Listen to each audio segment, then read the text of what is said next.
नमस्कार दोस्तों। जरा सोचो, तत्वज्ञान ये केवल एक शब्द नहीं, बल्कि वो अदृश्य सेतु है जो जीव को ब्रह्म से जोड़ता है। ये वो रहस्य है जहां आत्मा अपनी सीमित पहचान को त्याग कर अनंत चेतना में विलीन होने लगती है। प्राचीन ऋषियों ने कहा था, यथा पिंडे तथा ब्रह्मांडे, अर्थात जो इस सूक्ष्म शरीर में है वही संपूर्ण ब्रह्मांड में विद्यमान है। परंतु प्रश्न ये है कि यदि मनुष्य स्वयं में ही संपूर्ण ब्रह्मांड का प्रतिबिंब है, तो फिर वो अपने वास्तविक स्वरूप से अनजान क्यों है? यही प्रश्न तत्वज्ञान के द्वार को खोलता है। ये ज्ञान केवल पुस्तकों के शब्दों में नहीं मिलता, बल्कि मौन, ध्यान और अंतर्दृष्टि के उस क्षेत्र में प्रकट होता है जहां विचार समाप्त होने लगते हैं। वहां न केवल आत्मा का अनुभव होता है, बल्कि ये भी ज्ञात होने लगता है कि चेतना ही वास्तविक सत्ता है और समस्त दृश्य जगत उसी चेतना का स्पंदन मात्र है। जब साधक तत्वज्ञान के मार्ग पर आगे बढ़ता है, तब वो समझने लगता है कि जीवन केवल जन्म और मृत्यु का चक्र नहीं है।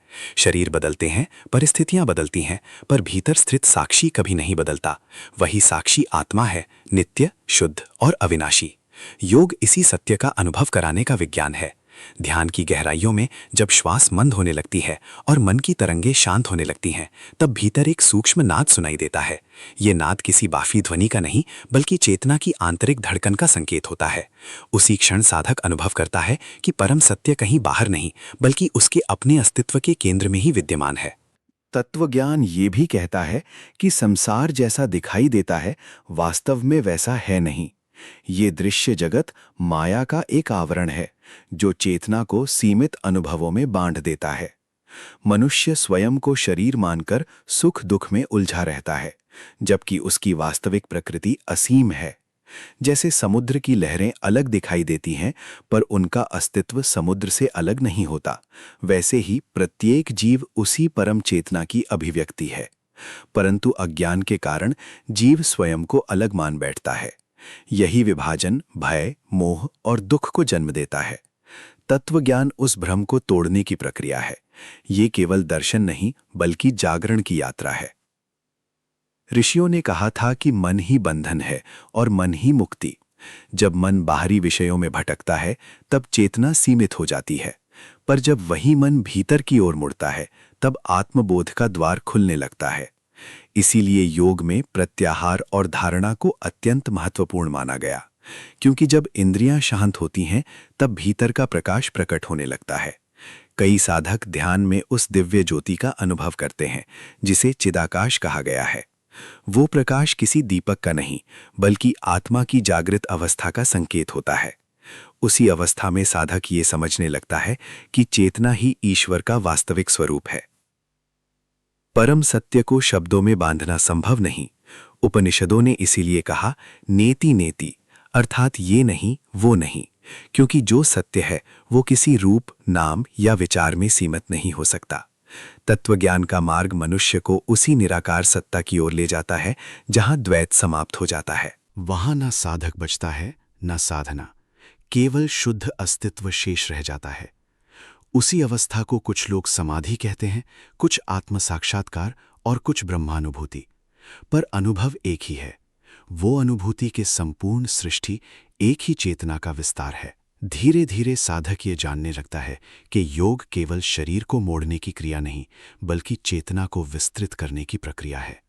दर्शन केवल तर्क नहीं, बल्कि सत्य की खोज है। आत्मा केवल धार्मिक अवधारणा नहीं, बल्कि अनुभव करने योग्य वास्तविकता है। और परम सत्य कोई दूरस्थ सत्ता नहीं, बल्कि वही मौन उपस्थिति है जो प्रत्येक श्वास के पीछे विद्यमान है। जब ये अनुभूति गहरी होने लगती है, तब जीवन का संपूर्ण दृष्टिकोण बदलने लगता है।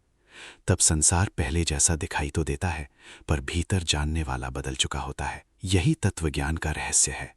आत्मा, चेतना, योग, दर्शन और ब्रह्म का ऐसा संगम जहां सब सीमाएं विलीन हो जाती हैं, जहां प्रश्न समाप्त होने लगते हैं और केवल अनुभव शेष रहता है। और शायद इसी कारण प्राचीन मुनि मौन को सर्वोच्च उपदेश मानते थे, क्योंकि कुछ सत्य शब्दों से नहीं, केवल अनुभूति से प्रकट होते हैं। किंतु तत्वज्ञान की यात्रा यहीं समाप्त नहीं होती। वास्तव में यहीं से वो रहस्य आरंभ होता है जिसे प्राचीन योगियों ने अंतर्मार्ग कहा था। ये वो पथ है जहां साधक बाहरी संसार से हटकर अपने ही भीतर उतरने लगता है।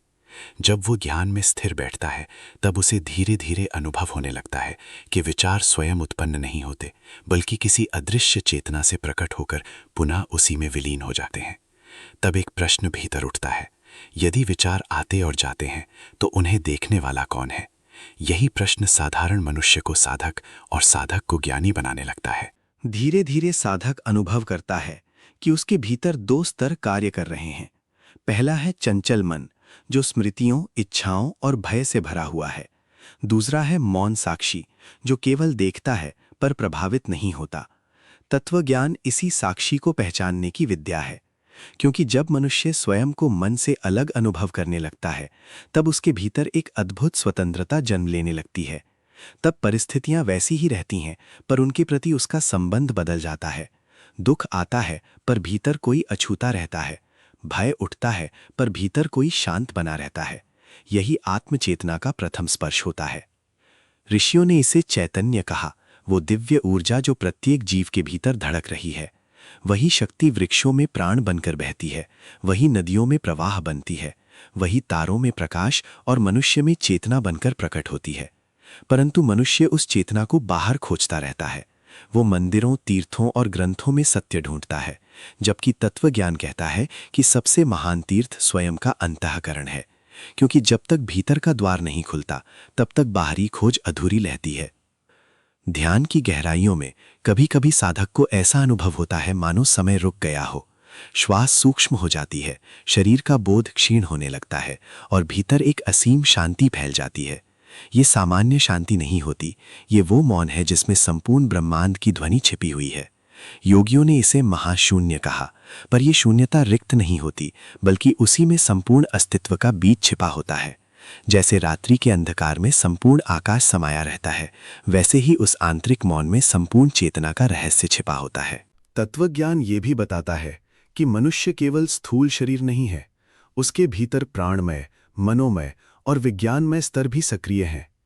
इसी कारण कभी-कभी बिना किसी बाहरी कारण के भी मन भारी हो जाता है या अचानक भीतर आनंद का उदय होने लगता है, क्योंकि चेतना केवल भौतिक नियमों से संचालित नहीं होती। योग इसी सूक्ष्म विज्ञान को समझने की प्रक्रिया है। प्राणायाम, मंत्र और ध्यान केवल आध्यात्मिक क्रियाएं नहीं, बल्कि चेतना को शुद्ध और विस्तृत करने के साधन हैं। जब प्राण संतुलित होने लगते हैं तब मन शांत होता है, और जब मन शांत होता है तब आत्मा का प्रकाश स्पष्ट दिखाई देने लगता है। प्राचीन गुरुओं ने कहा था कि परम सत्य को पाने के लिए संसार छोड़ना आवश्यक नहीं, बल्कि अज्ञान छोड़ना आवश्यक है, क्योंकि बंधन वस्तुओं में नहीं, आसक्ति में है। मनुष्य संसार में रहते हुए भी मुक्त हो सकता है, यदि वो अपने वास्तविक स्वरूप को जान ले। यही कारण है कि कुछ महापुरुष राजमहलों में रहकर भी मुक्त थे और कुछ वन में रहकर भी बंधे रहे। मुक्ति बाहरी परिस्थिति नहीं, बल्कि चेतना की अवस्था है। धीरे धीरे साधक ये समझने लगता है कि जीवन में जो कुछ घट रहा है वो केवल संयोग नहीं है। प्रत्येक अनुभव, प्रत्येक मिलन और प्रत्येक पीड़ा चेतना को जागृत करने की प्रक्रिया का भाग है। तत्वज्ञान तब केवल अध्ययन का विषय नहीं रहता, बल्कि जीवन जीने का दृष्टिकोण बन जाता है। तब व्यक्ति हर घटना में कोई छिपा हुआ संकेत देखने लगता है। उसे अनुभव होने लगता है कि संपूर्ण अस्तित्व एक सूक्ष्म लय में कार्य कर रहा है, और वही लय परम सत्य की धड़कन है। और शायद इसी कारण महान योगी कम बोलते थे, क्योंकि जितना गहरा सत्य होता है उतना ही वो शब्दों से परे होता जाता है। अंततः साधक उसी बिंदु पर पहुंचता है जहां प्रश्न मौन में विलीन हो जाते हैं। वहां ना कोई तर्क बचता है, ना कोई भ्रम, केवल एक अनुभव शेष रहता है कि आत्मा, चेतना, योग, दर्शन और ब्रह्म वास्तव में अलग नहीं, बल्कि एक ही अनंत सत्य के विभिन्न प्रतिबिंब हैं, और वही सत्य संपूर्ण सृष्टि में निःशब्द रूप से स्पंदित हो रहा है। जब साधक इस अनुभूति में और गहराई तक उतरता है, तब उसे ज्ञात होने लगता है कि तत्वज्ञान केवल ज्ञान का संग्रह नहीं, बल्कि चेतना का रूपांतरण है। ये वो अग्नि है जो भीतर छिपे अज्ञान को धीरे धीरे भस्म करने लगती है।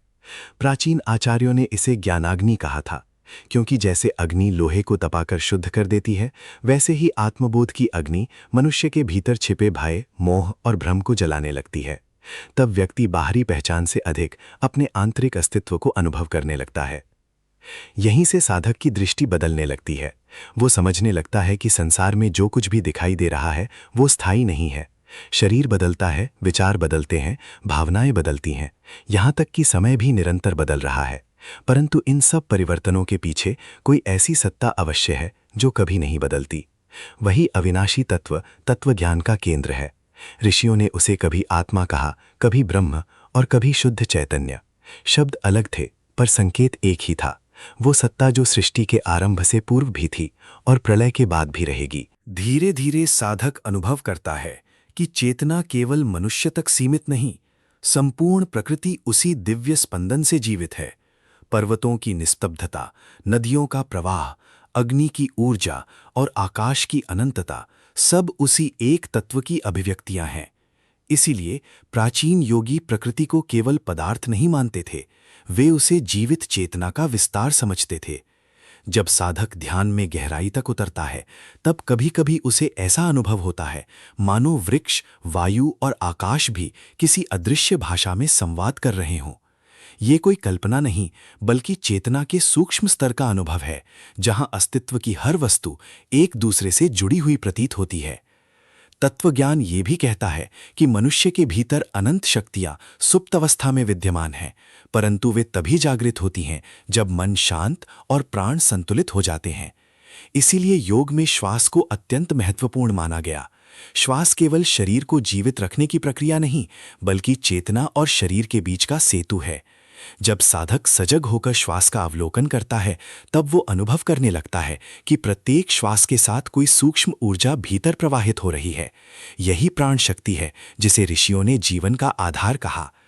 कभी कभी गहरे ध्यान में साधक को ऐसा प्रतीत होता है कि भीतर कोई दिव्य प्रकाश प्रकट हो रहा है। वो प्रकाश आंखों से दिखाई देने वाला प्रकाश नहीं होता, बल्कि चेतना की जागृति का संकेत होता है। योग शास्त्र में इसे ज्योति दर्शन कहा गया। उसी अवस्था में साधक अनुभव करता है कि भीतर का मौन धीरे धीरे प्रकाश में परिवर्तित हो रहा है। तब उसे ज्ञात होने लगता है कि अंधकार का अस्तित्व केवल प्रकाश की अनुपस्थिति तक सीमित है। जैसे ही आत्मचेतना जागती है, अज्ञान का अंधकार स्वयं विलीन होने लगता है। परंतु ये मार्ग सरल नहीं है। तत्वज्ञान का पथ बाहरी युद्ध से अधिक आंतरिक संघर्ष का मार्ग है। यहाँ साधक को अपने ही भय, इच्छाओं और अहंकार का सामना करना पड़ता है। यही कारण है कि प्राचीन गुरुओं ने अहंकार को सबसे बड़ा आवरण कहा, क्योंकि जब तक मैं की सीमित भावना बनी रहती है, तब तक अनंत का अनुभव संभव नहीं होता। ध्यान का वास्तविक उद्देश्य केवल शांति पाना नहीं, बल्कि उस झूठी पहचान को देखना है जिसे मनुष्य अपना वास्तविक स्वरूप मान बैठा है। धीरे धीरे साधक समझने लगता है कि परम सत्य को प्राप्त करने का अर्थ कहीं पहुंचना नहीं, बल्कि स्वयं ने लौट आना है, क्योंकि जिस सत्य को वो बाहर खोज रहा था, वो सदैव उसके भीतर ही उपस्थित था। यही कारण है कि महान संत कहते थे, जो खोज रहा है वही खोजा जाने वाला सत्य है। ये सुनने में रहस्यमय लगता है, पर जब चेतना भीतर मुड़ती है, तब ये वाक्य अनुभव में बदलने लगता है। और फिर एक क्षण ऐसा आता है जब साधक के भीतर गहरा मौन उतरता है। उस मौन में न कोई इच्छा शेष रहती है, न कोई भय, न कोई प्रश्न, केवल एक असीम उपस्थिति रह जाती है, शांत, प्रकाशमय और अनंत। वही तत्वज्ञान का अंतिम संकेत है। वहां आत्मा और ब्रह्म के बीच का भेद मिटने लगता है। वहां योग, दर्शन और साधना सब एक बिंदु पर आकर विलीन हो जाते हैं।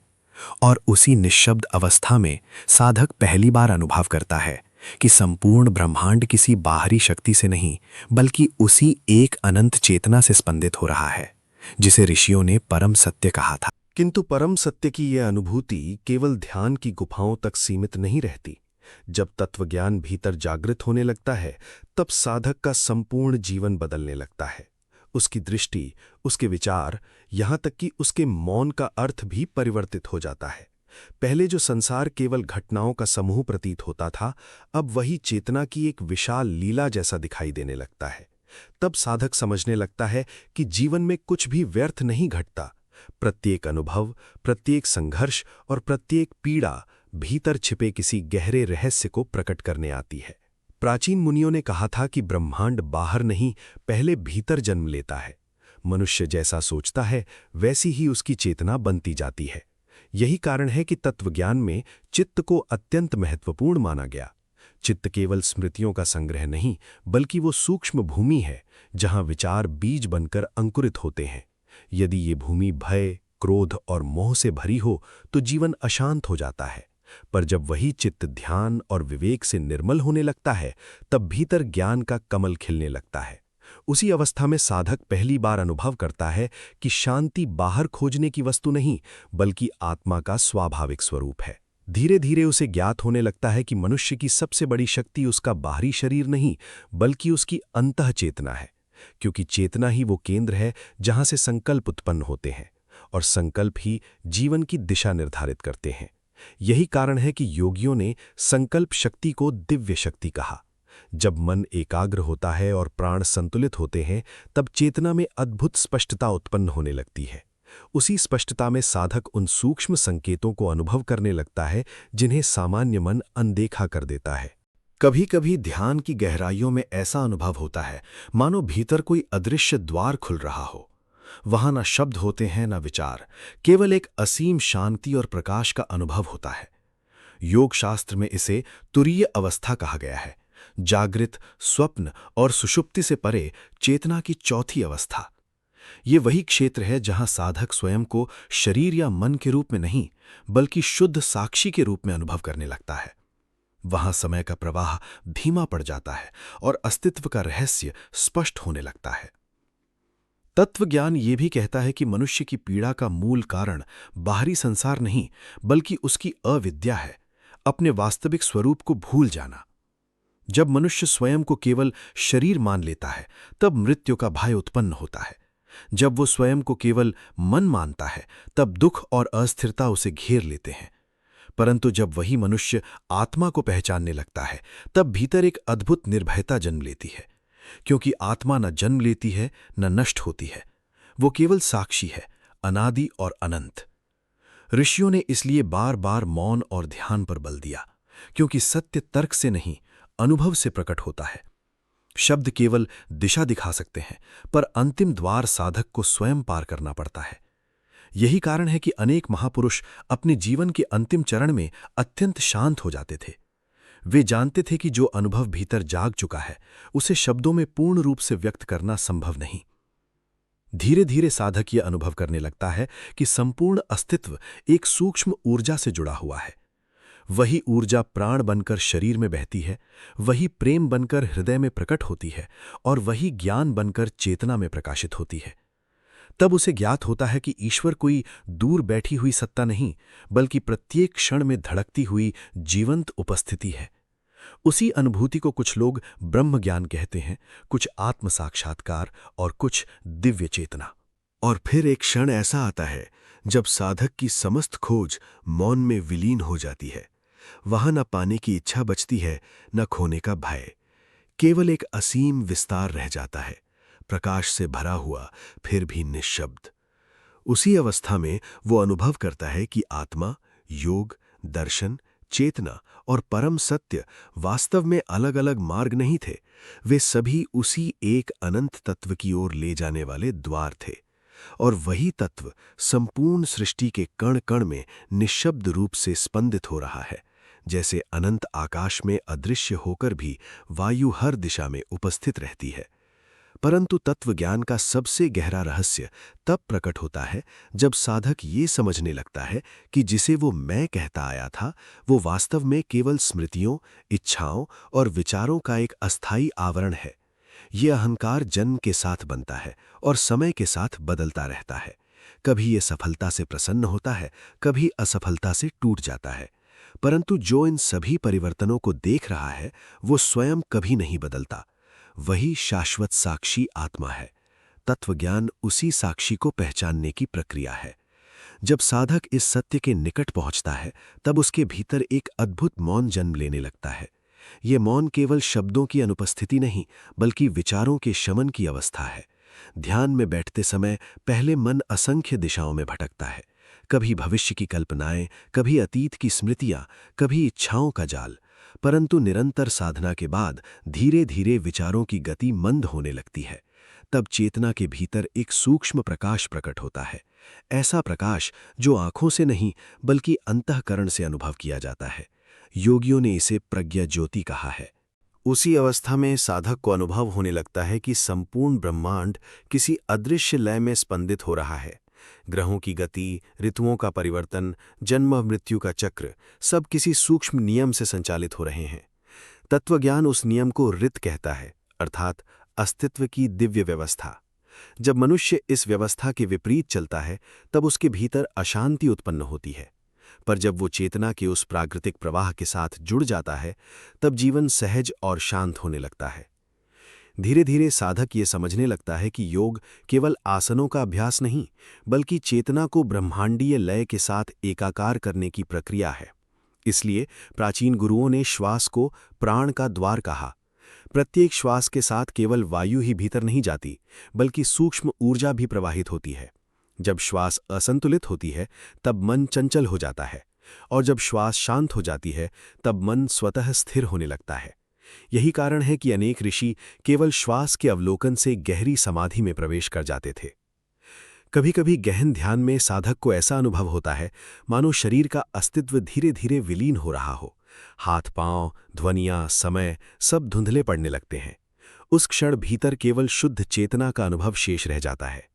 यह अवस्था भयावह भी लग सकती है, क्योंकि अहंकार स्वयं को मिटता हुआ अनुभव करता है। परंतु जो साधक उस सीमा को पार कर जाता है वो पहली बार अनुभव करता है कि वास्तविक स्वतंत्रता क्या है। वहां ना कोई बंधन बचता है, ना कोई सीमित पहचान, केवल असीम अस्तित्व शेष रह जाता है। तत्वज्ञान ये भी सिखाता है कि परम सत्य तक पहुंचने के लिए केवल ज्ञान पर्याप्त नहीं, ज्ञान के साथ अनुभव और अनुभव के साथ साधना आवश्यक है।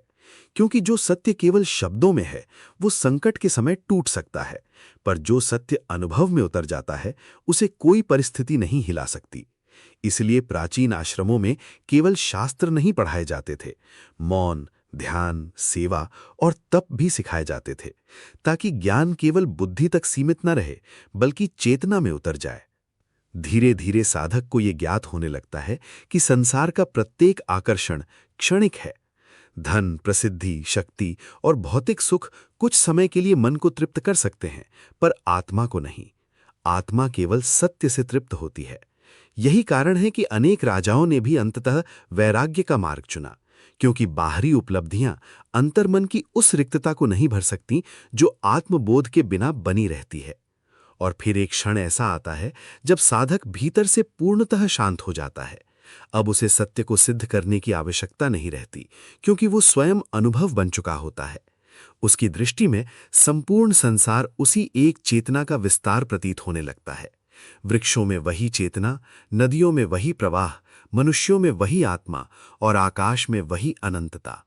तब भेद मिटने लगता है, मैं और तुम की सीमाएं धुंधली पड़ने लगती हैं।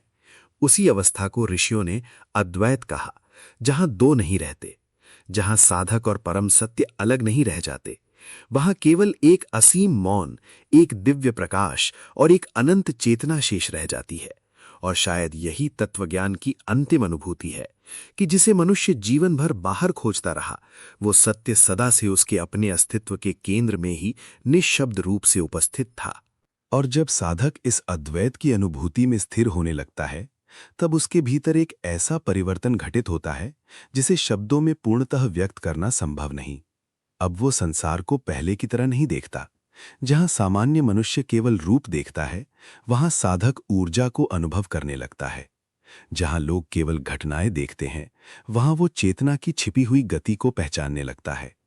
उसके लिए जीवन अब केवल दिन और रात का क्रम नहीं रहता, बल्कि ब्रह्मांडीय रहस्यों का एक जीवित ग्रंथ बन जाता है।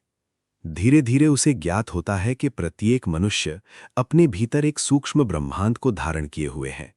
जैसे बाहरी आकाश में असंख्य ग्रह और नक्षत्र हैं, वैसे ही भीतर भी विचारों, संस्कारों और ऊर्जाओं का एक अदृश्य जगत सक्रिय है। योगियों ने इसी कारण मानव शरीर को देवालय कहा, क्योंकि इस शरीर में केवल रक्त और मांस नहीं, बल्कि चेतना का दिव्य केंद्र भी विद्यमान है। जब साधक ध्यान के माध्यम से भीतर उतरता है, तब वो अनुभव करता है कि उसकी चेतना केवल शरीर की सीमाओं तक बंधी नहीं, वो उससे कहीं अधिक व्यापक और गहरी है। कभी कभी समाधि के निकट पहुंचते हुए साधक को ऐसा प्रतीत होता है मानो भीतर कोई सूक्ष्म नाद निरंतर गूंज रहा हो। ये बाहरी कानों से सुनाई देने वाली ध्वनि नहीं होती, बल्कि चेतना की गहराइयों में उत्पन्न होने वाला दिव्य कंपन होता है। प्राचीन ऋषियों ने इसे अनाहत नाद कहा, वो ध्वनि जो बिना किसी आघात के स्वयं उत्पन्न होती है। कहा जाता है कि संपूर्ण सृष्टि उसी मूल नाद से प्रकट हुई। जब साधक उस नाद को सुनने लगता है, तब उसे अनुभव होने लगता है कि ब्रह्मांड मौन नहीं, बल्कि एक दिव्य संगीत से भरा हुआ है। तत्वज्ञान ये भी कहता है कि समय केवल बाहरी घड़ी की गति नहीं, बल्कि चेतना की अवस्था पर निर्भर अनुभव है। जब मन चंचल होता है, तब समय भारी प्रतीत होता है, और जब चेतना शांत हो जाती है, तब वही समय क्षण भर जैसा लगने लगता है। इसी कारण गहरे ध्यान में बैठे योगियों को घंटों का समय कुछ क्षणों जैसा अनुभव होता है, क्योंकि वहां मन समय की सीमाओं से धीरे धीरे मुक्त होने लगता है। यही कारण है कि ऋषियों ने वर्तमान क्षण को दिव्य द्वार कहा, क्योंकि सत्य न अतीत में मिलता है न भविष्य में, वो केवल इसी क्षण में अनुभव किया जा सकता है। धीरे धीरे साधक समझने लगता है कि वास्तविक तपस्या शरीर को कष्ट देना नहीं, बल्कि मन को शुद्ध करना है। क्रोध को करुणा में बदलना, लोभ को संतोष में और अहंकार को समर्पण में परिवर्तित करना ही आंतरिक तप है। यही वो प्रक्रिया है जिससे चेतना का परिष्कार होता है। जब मन निर्मल होने लगता है, तब भीतर की सूक्ष्म शक्तियां स्वतः जागृत होने लगती हैं। तब साधक को अनुभव होता है कि प्रेम केवल भावना नहीं, बल्कि चेतना की सर्वोच्च अवस्था है, क्योंकि जहां प्रेम है वहां विभाजन नहीं रहता। प्राचीन संतों ने इसीलिए कहा था कि परम सत्य को पाने के लिए केवल ध्यान ही पर्याप्त नहीं, हृदय की पवित्रता भी आवश्यक है। यदि मन द्वेष, ईर्ष्या और हिंसा से भरा हो, तो ज्ञान भी अहंकार का कारण बन सकता है। पर जब ज्ञान करुणा से जुड़ता है, तब वो प्रकाश बन जाता है। यही कारण है कि महान ऋषियों की उपस्थिति मात्र से लोगों के भीतर शांति का अनुभव होने लगता था। वे केवल शब्दों से नहीं, बल्कि अपनी चेतना से शिक्षा देते थे। धीरे धीरे साधक इस सत्य को अनुभव करने लगता है कि जीवन का उद्देश्य केवल जीवित रहना नहीं, बल्कि जागृत होना है। भोजन, धन, संबंध और उपलब्धियां जीवन के आवश्यक भाग हो सकते हैं, पर वे अंतिम लक्ष्य नहीं। अंतिम लक्ष्य है अपने वास्तविक स्वरूप को जानना। वही आत्मबोध है, वही ब्रह्म ज्ञान, वही मुक्ति। और जब ये अनुभूति भीतर स्थिर हो जाती है, तब मृत्यु का भय भी समाप्त होने लगता है, क्योंकि साधक जान लेता है कि जो नश्वर है वो केवल शरीर है, चेतना नहीं। और अंततः एक ऐसा क्षण आता है जब साधक का समस्त संघर्ष समाप्त हो जाता है। अब उसे कुछ पाने की आकांक्षा नहीं रहती, क्योंकि वो अनुभव कर चुका होता है कि जिसे पाने के लिए वो भटक रहा था, वो सदैव उसके भीतर ही था।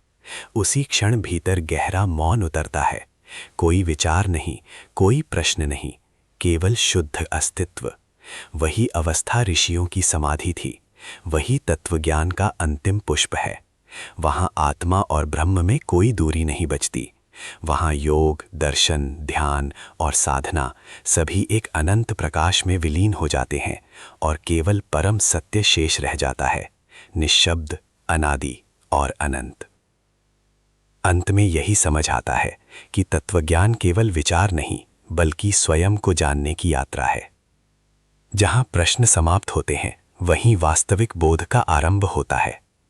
जीव, जगत और ब्रह्म तीन नहीं, एक ही सत्य के विभिन्न अनुभव हैं। जो भीतर की शांति को पहचान लेता है, वही तत्व को जान लेता है। यदि ये ज्ञान आपके भीतर किसी प्रश्न को जगाए, तो समझिए यात्रा शुरू हो चुकी है। क्योंकि तत्वज्ञान उत्तर नहीं देता, वो आपको स्वयं उत्तर बना देता है। धन्यवाद।